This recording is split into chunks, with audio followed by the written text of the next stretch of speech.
আমি আদেশটা দেখিনি, আপনাদের কাছ থেকে শুনছি। তা ক্ষোভের তো যথেষ্ট কারণ, সঙ্গত কারণ থাকতেই পারে। এই রাজ্য সরকার প্রকৃতপক্ষে পরিকাঠামোগত উন্নয়ন বা অত্যন্ত প্রয়োজনীয় যে কাজ, আদালতের কার্যকলাপ চালানোর জন্য যা ব্যবস্থা নেওয়া দরকার কিছুই নিচ্ছেন না। সেজন্যই বিচারপতিরা যদি কঠোর মনোভাবের কথা ব্যক্ত করে থাকেন, সঠিকই করেছেন। এ রাজ্য সরকার অপচয় করতে খুব উৎসাহী। উৎসব, নাচ, গান, মেলা, খেলা, মদ এ নিয়েই রাজ্য সরকার ডুবে আছে। কোনো প্রকৃত গঠনমূলক মন্দির করবে। আপনাদের বলবে যে মন্দিরে গিয়ে ওখানে পুজো করো, ওখানে ভিক্ষে করো।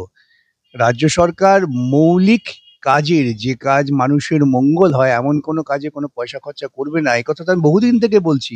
আজকে আদালতের বিচারপতিরা উপলব্ধি করেছেন, ক্ষোভ প্রকাশ করেছেন। সাধারণ মানুষের যখন এই উপলব্ধিতে আসবে তখন মানুষ চিন্তা করবেন কাজ চলছে কোথায়। এই সরকার গুন্ডা, বদমাইশ, তোলাবাজ, ধর্ষক তাদের উল্লাসের সরকার। এটা মানুষের সরকার তো নয়। সেটা তো বিচারপতিরা বিবেচনা করবেন, তাদের কোন আদেশ কোন কার্যকর হচ্ছে না হচ্ছে সেটা তারাই ঠিক করবেন। তো রাজ্যের মানুষের করের টাকাই তো খরচা হচ্ছে, অভিযোগ কেন, তো ঘটনা। এখন তারা খরচা করছেন, তাদের মনে হয়েছে।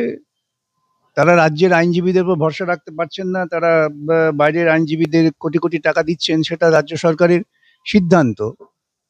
তারা সাধারণ দুর্নীতিমূলক প্রক্রিয়াকে ঠেকাবার জন্য সুপ্রিম কোর্টে সকাল বিকেল দৌড়চ্ছেন, তো খরচা লাগবে না?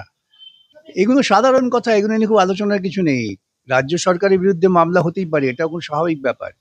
প্রশ্ন হচ্ছে যে রাজ্য সরকার কোন মামলায়, সেই মামলা সুপ্রিম কোর্ট পর্যন্ত যাবেন, কোন কোন মামলায় যাবেন না, এটা নির্ভর করে রাজ্য সরকারের নীতিবোধের ওপর।